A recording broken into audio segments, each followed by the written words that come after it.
चलिए सीधे वचन में गोता लगाते हैं। मेरे पास आपके साथ साझा करने के लिए बहुत कुछ है और मुझे विश्वास है कि ये आपको आशीषित करेगा। ये उन संदेशों में से एक है जो मुझे लगता है प्रभु ने हमारे लिए रखा है। वो चाहते हैं कि हम इसे बार-बार सुने, खासकर तब जब आप किसी खास परीक्षा से गुजर रहे हों, जिसका ज़िक्र मैं बाद में करूँगा। पर चलिए यहाँ 1 कुरिन्थियों 10 पर बात करते हैं। इस प्रसिद्ध वचन में पहली चीज़ जो हम सीखते हैं वो ये है कि आपको पता है कि हम उद्धार पाते हैं। नेगेटिव मेमोरी वर्स पैक में उन पहली चीज़ों में से एक है जो वे करते हैं, वो ये है कि वे आपको ये वचन याद करने के लिए देते हैं कि तुम किसी परीक्षा में नहीं पड़े। अब देखिए, मैं पुराने किंग जेम्स के से हवाले दे रहा हूँ कि नया किंग जेम्स मुझे अभी भी वो छोटा-सा 3x5 का कार्ड याद है, जिसे वे चाहते हैं आप मुँह ज़बानी याद रखें। जब आप परीक्षा में पढ़े तो ये आपको याद रखने के लिए वहाँ धारणा ये है कि जब आप पाप के प्रति परीक्षा में पढ़े तो आप इस वचन को याद करें। पर असल में परीक्षा के लिए शब्द है पिरास्मोस। ऑलराइट, पिरास्मोस यानी परीक्षा बस पाप के प्रति परीक्षा नहीं है, यह आजमाइश भी है। मैंने कहा यह आजमाइश भी है। पिरामोस आजमाइश भी है। जब आपको कोई डॉक्टर खराब डायग्नोसिस देते हैं तो ये आपके जीवन में एक आजमाइश है। आमीन। जब आप सुनते हैं कि आपका बिजनेस ऑलराइट बहुत ठीक ठाक नहीं चल रहा है तो आपको बस न्यूज रिपोर्ट मिलती है, ऑलराइट, यही आपके विश्वास की परख है। आमीन।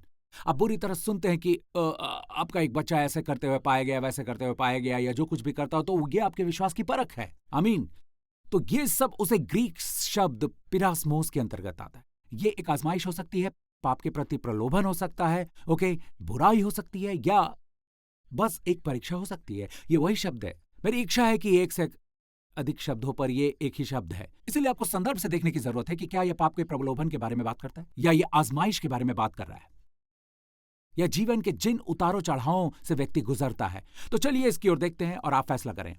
तुम किसी प्रलोभन में, मैं पर्यायवाची इस्तेमाल करूंगा, कि तुम किसी परीक्षा में नहीं पड़े, सिवाय उस परीक्षा में जो मनुष्य के लिए सामान्य है, परंतु परमेश्वर सच्चा है जो तुम्हें परखने जाने या परीक्षा में न पढ़ने देगा। अब याद रखिए, मैं पर्यायवाची शब्द प्रलोभन या आजमाइश का इस्तेमाल कर रहा हूं आपकी क्षमता से परे, लेकिन आजमाइश से बचने का भी रास्ता निकलेगा ताकि आप इसे सहन करने में सक्षम हो सके। हर एक आजमाइश के साथ परमेश्वर वादा करता है कि आने वाली आजमाइश के साथ परमेश्वर बाहर निकलने का एक मार्ग प्रदान करेंगे। और बाहर निकलने का रास्ता यानी बचकर निकलने के रास्ते पर गौर कीजिए। यह कहलाता है बचकर निकलने का रास्ता। यह असल में ग्रीक शब्द है इक्बेसिस। मुझे पता है ये एक बेसिस जापानी की तरह लगता है, ये ग्रीक शब्द है इक्बेसिस। इक्बेसिस का मतलब है बाहर, बेसिस का मतलब है चलना, यही है। अब सचमुच बाहर निकलते हैं आमीन। लेकिन सबसे पहले सबसे महत्वपूर्ण बात मैं आपको बताना चाहूंगा, यह बचकर निकलने का मार्ग नहीं है। ग्रीक में यह डेफिनेट आर्टिकल है। तो बचना, बाहर निकलना, इसलिए बचने का रास्ता कुछ तो होना चाहिए जो लेखक के मन में हो और संदर्भ में पाया गया हो। ओके, ये पाया गया है, यह सब कुछ संदर्भ में पाया गया है। उससे पहले हम इसकी ओर देख लेते हैं ताकि आप इसे सहने में सक्षम हो जाए। ऑलरेडी ये शब्द, इसे सहन करना क्या है, क्या वहां है? हमने इसे अनुवाद के बिना छोड़ दिया क्योंकि हम चाहते हैं कि आप उसे देखें। ये इटैलिक में है, जिसका मतलब ये होता है कि ये ओरिजिनल ग्रीक में नहीं। ऑलराइट, तो हम इस शब्द का सहन करना को देखते हैं। ये सहन करना है हुपोफेरो। अभी तक आप सभी लोग समझ रहे हैं, आप फॉलो कर सकते हैं, राइट? ओके, हुपोफेरो क्या है? हुपो का मतलब होता है नीचे। जब कोई चीज नीचे आती है तो वो है हुपो। फेरो का अर्थ है साथ ले जाना, जैसे किसी नदी पर, जैसे कोई जहाज साथ ले जा रहा हो। मेरी लाइब्रेरी में कई वर्ड स्टडीज हैं, उसमें एक वर्ड स्टडी में इस तरह लिखा है, ये मेरी ओर से नहीं है, ये मेरे शब्द नहीं है। ओके, हुपोफेरो का अर्थ है इस प्रकार है, नदी की अंतरधारा किसी को बहाकर ले जा रही है, खतरे से सुरक्षित बहाकर ले गई। इसे सहने की यह धारणा नहीं है। वहां बैठ जाइए, आप जानते हैं, इसे सहन कीजिए। आपको पता है बाहर निकलने की धारणा असल में यह है कि परमेश्वर ने आपको खतरे से बाहर निकलने के लिए अपनी आत्मा को और अधिक मुक्त किया है। क्या मुझे एक अच्छी आमीन मिलेगी? ओ भाई, मैं आपसे कह रहा हूं, इसे सुरक्षित ले जाओ। अब हम प्रकाश पर आते हैं, वापस 1 कुरिन्थियों 10:13 पर जाइए। ऑलराइट, परमेश्वर बचने का रास्ता बनाते हैं ताकि तुम्हें उठाया जा सके, सुरक्षित रूप से ले जाया जा सके, खतरे से दूर रखा जा सके। तो संदर्भ क्या है, इसकी ओर देखिए। अब मैं आपको अपनी बाइबल दिखाऊंगा और मैं आपको अपनी उंगली और अंगूठा दिखाऊंगा। ओके, अब आप संदर्भ देखिए। मैंने सुनिश्चित किया है कि मैं पहले अपने नाखून काट लूंगा, इसलिए वचन 13 से 16 क्या आप इसे देख सकते हैं? अब ये पुराने किंग जेम्स से है। मैं बहुत ज्यादा पुराने किंग जेम्स का इस्तेमाल करता हूं। अब संदर्भ की ओर देखिए। इसके ठीक 2 वचनों के बाद ये धन्यवाद के कटोरे के बारे में बात करता है। वचन 16 में, जिस पर हम धन्यवाद करते हैं। क्या यह मसीह के लहू की सहभागिता नहीं है, वो रोटी जिसे हम तोड़ते हैं? क्या यह मसीह की देह की सहभागिता नहीं है? इसका बचने के मार्ग से क्या लेना देना है? निकलने का रास्ता यानी एक बेसिस, अपनी आजमाइश से बाहर निकलने के लिए इससे उनका क्या लेना देना है? पर उससे पहले इसमें लिखा है, इस कारण वचन 14, मेरे प्यारे मूर्ति पूजा से बचे रहो। अब वचन 13 से पहले के वचन मूर्ति पूजा के बारे में बात करते हैं। आपको पता है ये कैसी मूर्ति पूजा के बारे में बात करते हैं? उसी अध्याय में चलिए वचन 7 पर चलते हैं। न तुम मूर्ति पूजने वाले बनो कि जैसे उनमें से कितने बन गए, जैसा कि लिखा है कि लोग खाने पीने बैठे और खेलने कूदने उठे।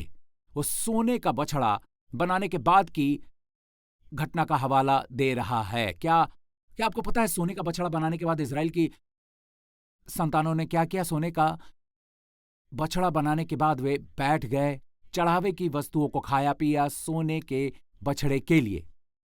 ये मूर्ति पूजा है। और वे खेलने कूदने उठे। इस खेलने कूदने शब्द से भ्रष्ट आचरण का बोध होता है। उन्होंने अनैतिक ढंग से पार्टी की। यही वो शब्द है जिसका इस्तेमाल आज हम करेंगे। ऑलराइट सर, पार्टी नहीं, अनैतिक ढंग से पार्टी।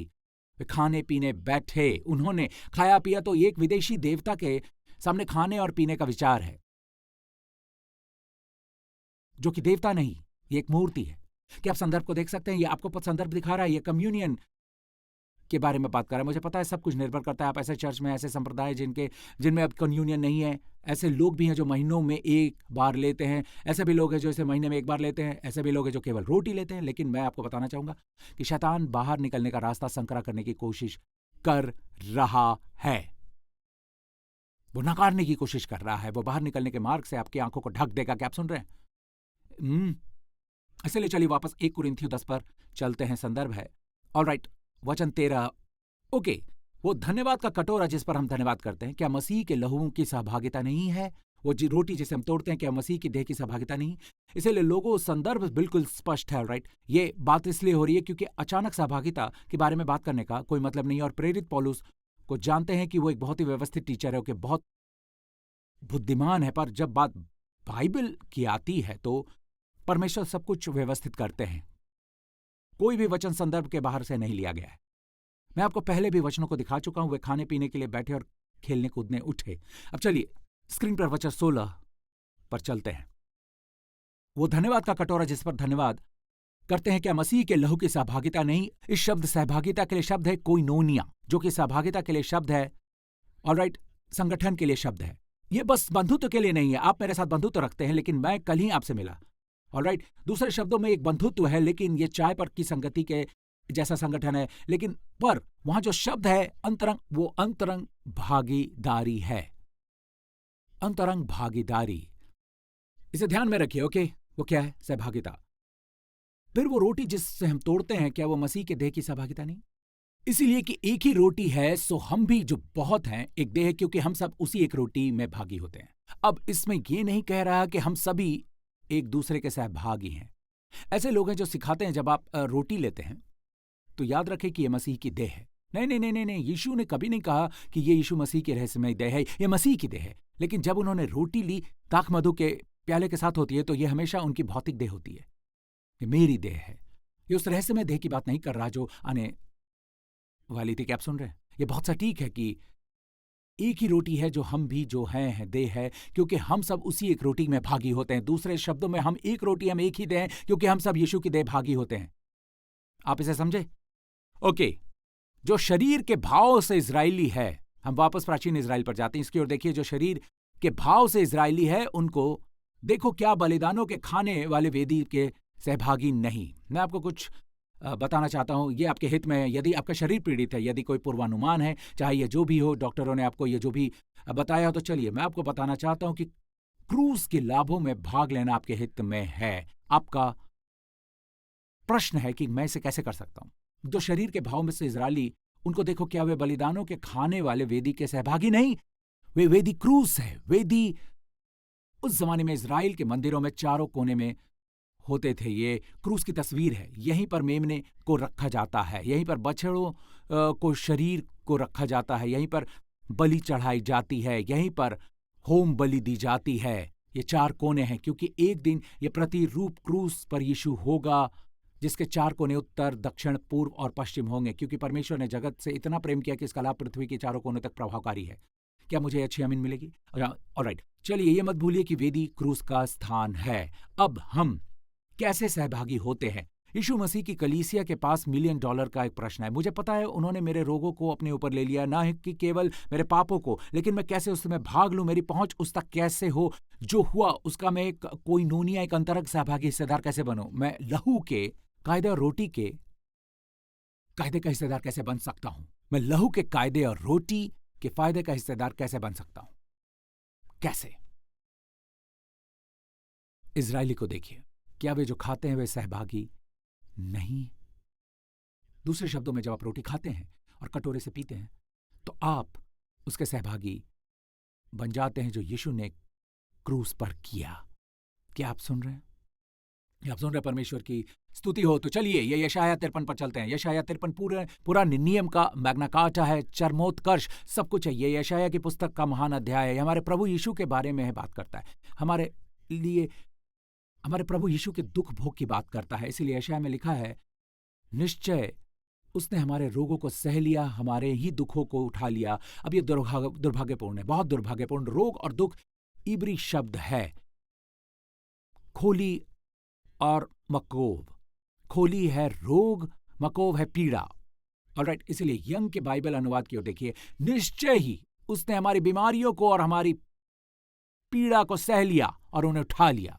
क्या इसका कोई और उदाहरण है? हाँ, यीशु की सेवकाई के लिए परमेश्वर का धन्यवाद। मत्ती 8, ताकि वो पूरा हो। ये नया नियम है, ताकि जो वचन यशाया भविष्यवक्ता के द्वारा कहा गया है वो पूरा हो, कि उसने आप ही हमारी दुर्बलताओं को ले लिया और हमारी बीमारियों को उठा लिया। और यहां ये हवाला देता है शारीरिक दुर्बलताओं का और कमजोरियों का और दुर्बलताओं का और रोगों का और पीड़ा का। बिल्कुल स्पष्ट।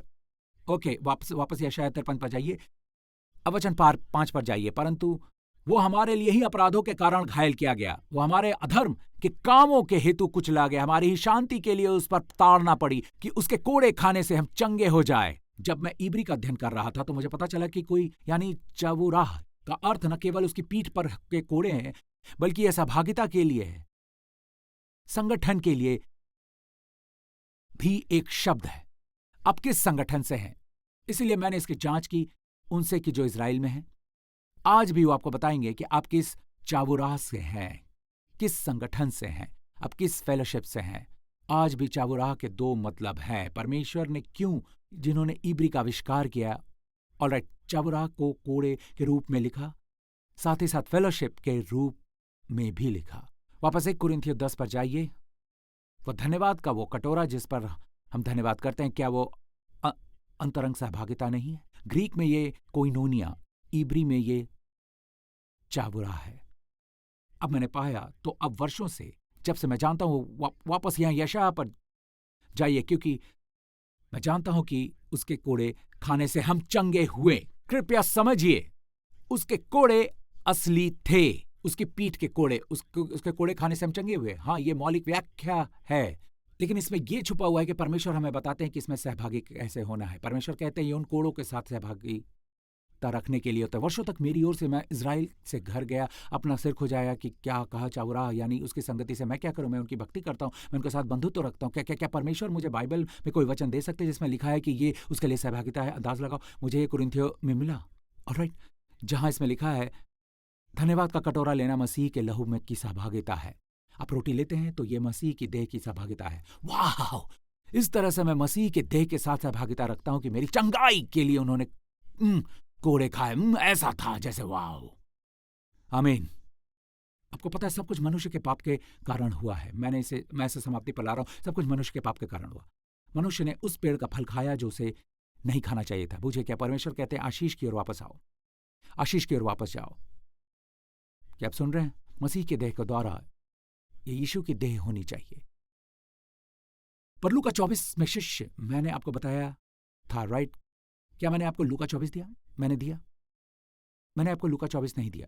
जल्दी से ओके, लूका 24, जब यीशु मुर्दों में से जी उठे उसी दिन, जल्दी से ओके, मैं आपको ये देने और फिर दूसरी सर्विस देने का जोखिम नहीं उठा सकता है। ओके, आप वापस आएंगे लूका 24 की ओर देखिए जल्दी से। जब वो उनके साथ रोटी तोड़ने के लिए बैठा तो उसने रोटी लेकर अब उनके मुर्दों में से जी उठने के बाद उसी शाम उसने मुर्दों में से जी उठने के बाद वो दो चेलों के साथ अमाउस नामक स्थान पर है, मेरा मानना है पति और पत्नी, ऑलराइट, उन्होंने दिव्य मेजबान का स्थान ले लिया, उन्होंने मेजबान की भूमिका निभाई, उन्होंने रोटी ली, धन्यवाद किया, इसे उन्हें दिया, उनकी आंखें खुल गई और उन्होंने उसे पहचान लिया, वो उनकी आंखों में से छिप गए। उनकी उनकी आंखें कब खुली? उन्होंने उन्होंने उन्हें कब पहचाना? जब उन्होंने रोटी तो तोड़ी।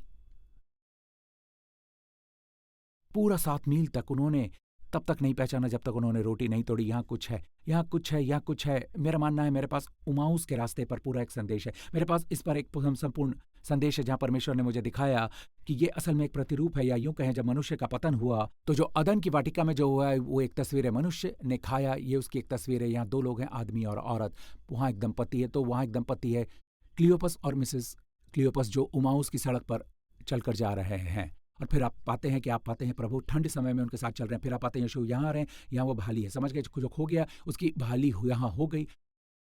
और फिर बाइबल में लिखा है कि अब समय के कारण यीशु को देखने के लिए उनकी आंखें बंद हो गई। ये नहीं जाने पाई कि वो यीशु है, उनकी नजरें बंधी हुई हैं। वो चाहते हैं कि वो उनके शारीरिक रूप से नहीं बल्कि वचन में देखे। फिर अंत में यहाँ पर क्या हुआ? शैतान ने उस स्त्री को बहकाया, जिसने पति को फल खाने के लिए बहकाया, राइट? उनकी आंखें खुल गई, लेकिन गलत जगह पर, परमेश्वर के लिए नहीं, अपने स्वयं के लिए। तुम कितने पापी हो, कितने गंदे हो, तुम नंगे हो, पर यहां पर बहाली है। उनकी आंखें खुल गईं, उन्होंने खुद को नहीं देखा, उन्होंने उन्हें देखा। तो क्या मैं टाइप्स को देखते हुए 2 कहानियां आपके समक्ष प्रस्तुत कर सकता हूं? क्या मैं आपके सामने स्वीकार कर सकता हूं आदम और हव्वा ने अच्छे और बुरे के ज्ञान में के वृक्ष से हिस्सा लिया, राइट? उन्होंने जीवन के वृक्ष से हिस्सा नहीं लिया। क्या मैं आपके सामने स्वीकार कर सकता हूं सहभागिता जीवन का वृक्ष है? वो आपकी धार्मिकता है, वो आपकी धार्मिकता है, वो आपकी पवित्रता है। क्या आप आशीषित हुए? क्या आप आशीषित हुए? मुझे आपके बारे में नहीं पता, मैं आशीषित हुआ हूं। मेरा ख्याल से आप सचमुच अब कम्युनियन लेने के लिए तैयार हैं। क्या आप तैयार हैं? ऑलराइट, कम्युनियन के तत्वों को पास कीजिए। आप सबके पास है, आपके हाथों में। क्या आप तैयार हैं? दोस्तों, अब याद रखिए, ये आपकी अपनी बीमारी के प्रति सचेत होने के बारे में नहीं, ये यीशु के प्रति सचेत होने के बारे में है। आमीन। उनके प्रति सचेत होने के बारे में वो कहते हैं, मेरी याद में ऐसा करो। ना कि अपने बारे में, अपनी समस्याओं के बारे में, ना कि अपनी बीमारी के बारे में। अपने बारे में सोचना बंद करो, ये उनके बारे में।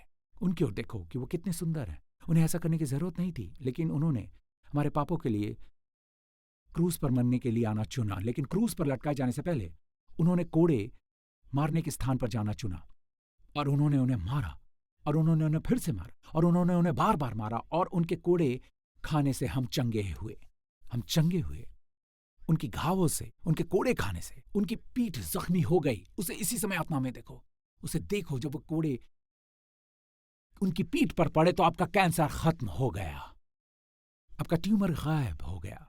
जब कोड़ा उनकी पीठ पर पड़ा तो आपका ब्लड प्रेशर नॉर्मल हो गया। जब कोड़ा उनकी पीठ पर पड़ा तो उस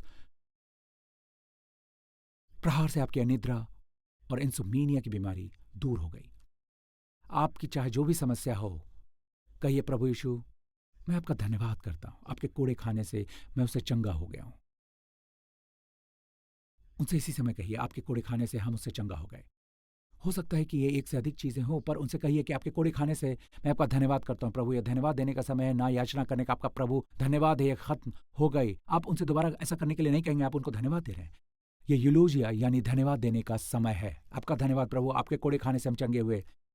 मेरे हृदय में आपके कोड़े खाने से मैं भूलने की बीमारी से चंगा हो गया। आपके कोड़े खाने से मैं दिमाग की बीमारी से चंगा हो गया हूं। आपके कोड़े खाने से मेरी मेमोरीज, फैकल्टीज चंगी हो गई है।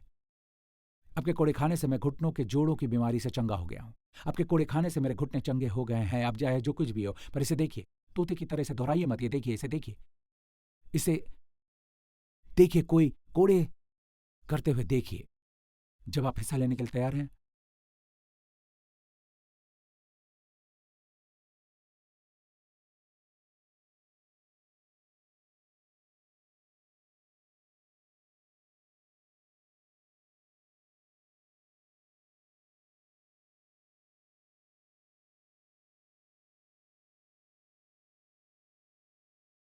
अब कटोरा ऊपर उठाइए।